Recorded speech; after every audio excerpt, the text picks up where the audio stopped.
Hay una persona que comparte algo interesante sobre la situación del sector salud en este desgobierno de López Obrador.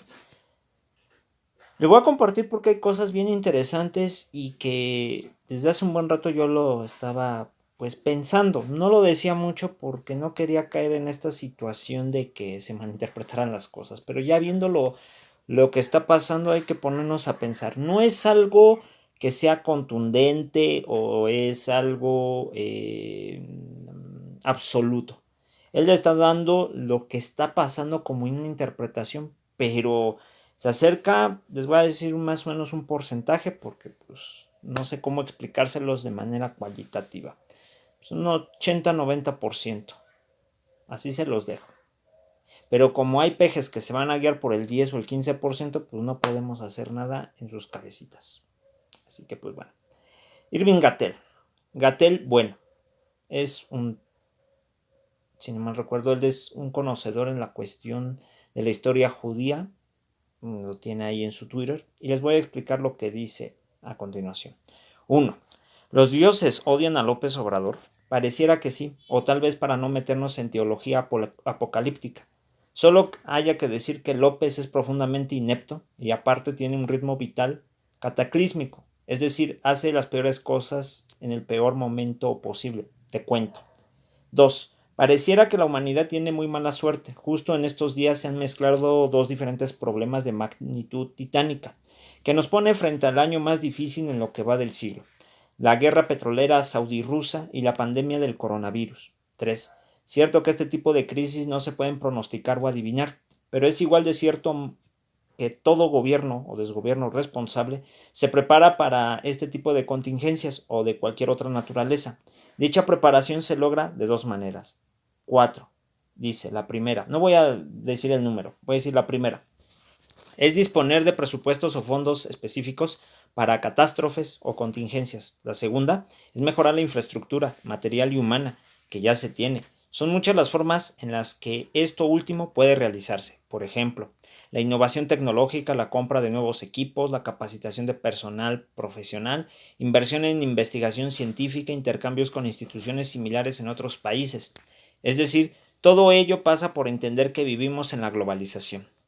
Aparte, hay otro tipo de previsiones que también deben estar aceitadas y que tienen que ver con la relación entre gobierno e iniciativa privada. El objetivo es que en caso de contingencia el sector público y privado puedan coordinarse con eficiencia.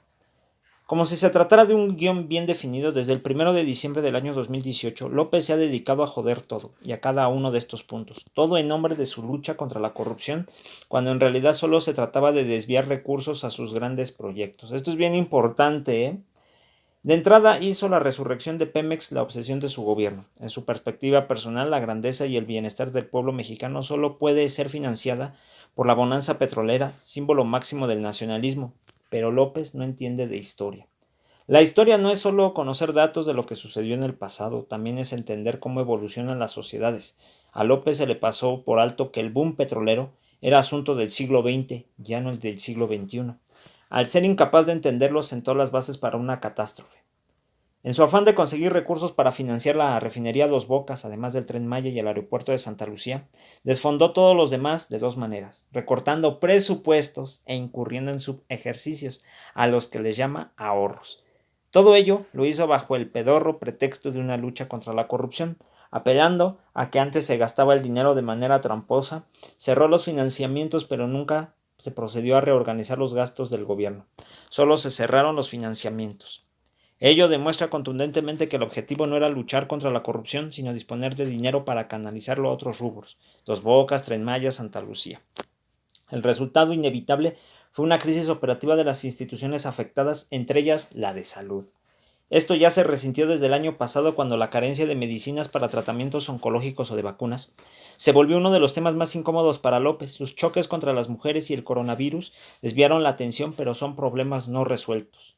El caso es que López hizo todo lo necesario para que los sistemas económicos y de salud pública llegaran al 2020 en crisis, y crisis en serio, autoinducida y completamente innecesaria. ¿Se resolvió algún asunto de corrupción? No, ninguno. La demostración absoluta de esta realidad es que en el marco de todos los países estaban reportando crecimiento económico. sobre todo Estados Unidos, nuestro principal socio comercial. La economía de México se contrajo a 0.1%, inaugurando con ello una recesión provocada por López. Otra prueba contundente de la culpabilidad de López son las crisis recurrentes que sufre el sector salud. Gente que muere por falta de medicinas o que muere porque la medicina comprada con prisas estaba contaminada, como el caso de Pemex, o se contagia de sarampión, como lo que está sucediendo en la Ciudad de México y parte del estado, porque no hay vacunas. Como si Dios, el destino, la vida, el cosmos o lo que ustedes gusten quisieran juzgar a López, y a los 30 millones de atarantados que votaron por él. Ese es el marco que los saudis y los rusos tiran el precio del petróleo y China nos regala una pandemia. Esta doble crisis tomó desprevenido a todo el mundo, pero no lo tomó mal preparado, como ya señalé. La mayoría de los países tenían recursos listos para enfrentarse a estas contingencias. Su crecimiento económico se va a detener, pero tienen con qué pagar la crisis. México fue el único país de la OCDE que no solo no disponía de recursos extras para este tipo de crisis, sino que incluso se había dedicado durante un año a destruir el marco institucional que tendría que haberlas enfrentado, o tal vez sea peor. En realidad México sí tenía recursos, había un fondo para desastres, el Fonden, por ejemplo, y otro fondo por si el gobierno no lograba sus metas de recaudación. El problema es que López los usó en 2019, al financiamiento le comió la mitad, el de desastres lo aniquiló. ¿En qué se gastó ese dinero? Básicamente nada. Lo tiró tratando de financiar el rescate de Pemex, pero el saldo final fue que durante el 2019 la empresa tuvo pérdidas por casi 35 mil millones de dólares. Eso significa que todo ese dinero se fue al bote de la basura. Como señala StratCons en un formidable artículo, todas las respuestas deficientes del gobierno mexicano frente a la inminente crisis por el coronavirus se deben a una sola razón: el gobierno no tiene dinero. Todos los intentos por justificar la tardía respuesta o el que no estén aplicando pruebas para diagnosticar este coronavirus o el COVID-19 no se deben a fallos de concepto entre quienes están al frente de la crisis, simplemente se debe a que el gobierno no tiene dinero. El pronóstico de lo que pueda pasar es reservado. Puede ser menos catastrófico porque una amplia población ya entendió qué hay que hacer y ha tomado iniciativas para que el gobierno siga evadiendo, pero también hay mucha gente que vive en estado de negación. Por cierto, es la población donde López tiene más apoyo, como si hubiera que cerrar ese círculo y dejar en la situación más riesgosa a los que apoyan al delirante e incompetente vejete, que hizo todo mal en el peor momento, al que es y será odiado por los dioses. Miren, compas, hay muchas cosas bien interesantes, cosas muy ciertas. Se abocó a otros proyectos por esa razón. Limitó el presupuesto al sector salud, al sector de empleos y otras cosas. ¿Por qué se fue del lado de los proyectos? Por algo que Irving no ha mencionado o no mencionó. Yo te voy a agregar algo, no lo tomes a mal. En esta ocasión, López Obrador no creo que haya sido el que haya diseñado todo esto. Sigo insistiendo que hay alguien detrás de él. Hay personas detrás de él que le están diciendo lo que debe de hacer. No por eso López Obrador va a estar exento de las responsabilidades. Todo lo contrario, sigue siendo el responsable por decidir y por venderse, si en todo caso se vendió a los mejores postores, de todas estas cosas que está pasando en México.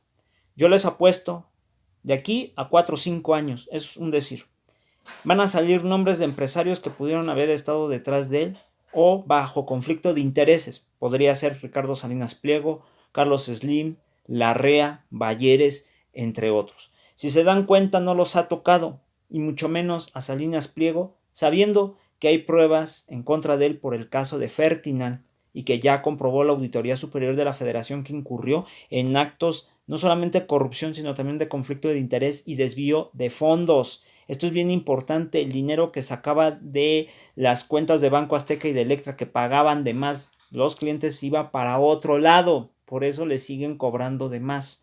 Ojo con esos préstamos, no los vayan a tomar de ahí, mejor busquen por otro lado o busquen financiarse en una manera comunitaria o de otra índole, porque los préstamos ahorita pues van a estar en una situación pues bien complicada y se les va a venir la noche, compas. Bueno. Y eso de que esté haciendo esos proyectos para beneficiar a esos empresarios que están dentro del Tren Maya, del corredor transísmico, de Dos Bocas, del aeropuerto de Santa Lucía. ¿sí? Hay que entender esa situación. Aquí le faltó mencionar que los empresarios pues también son responsables de lo que está pasando en México y que por eso López está tomando esas decisiones. No creo que lo haya hecho porque se le vino en gana y no. Es que alguien le está diciendo lo que tiene que hacer. Esas reuniones con Peña Nieto, esas reuniones con ciertos personajes que estuvieron con Salinas o con Cedillo, son cada vez muy extrañas. Y por eso los tiene dentro del desgobierno por situaciones de negociación, relación. Esa reunión con la Coparmex hace mucho y lo sigo insistiendo, está en una publicación del Universal del año creo que 2012. Sí, del 2012-2013. Lo tienen que checar porque no es mentira lo que yo estoy diciendo y sigo insistiendo que en esa reunión decidió todo y todo lo que se fue a la basura y lo de la cuestión del paro nacional que se vino abajo, ¿verdad?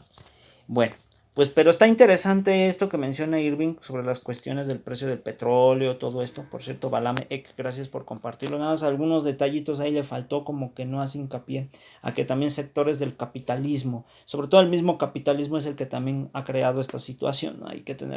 También hay que ser profundos en esa situación. Yo sé que no les gusta porque cuando son cuestiones de dinero como que les cuesta mucho trabajo, en este caso, pues abundarlo o relacionarlo. Bueno, ahí les dejo. Esto es por lo cual el sector salud se encuentra fracturado. Además, otra situación, están favoreciendo a empresarios que se dedican a estas cuestiones de los hospitales como Legario Vázquez Roña. Ustedes saben quién es de Grupo Imagen, pues él también va a ser beneficiario de todo esto, aunque se le venga encima lo del Hospital Ángeles y todo eso, pero pues es el de los que van a salir rescatados. Pero en lugar de que converjan juntos el sector público y el sector privado, pues el sector privado es el que va a salir ganando, mientras que el sector público pues lo van a desmantelar y vendérselo a uno de estos mequetrefes empresarios para convertirlo en un ABC o en 123 o HIJK o no sé cómo se vayan a llamar, pero ese es el problema que está pasando en nuestro país. Ahí les dejo. Saludos, compas.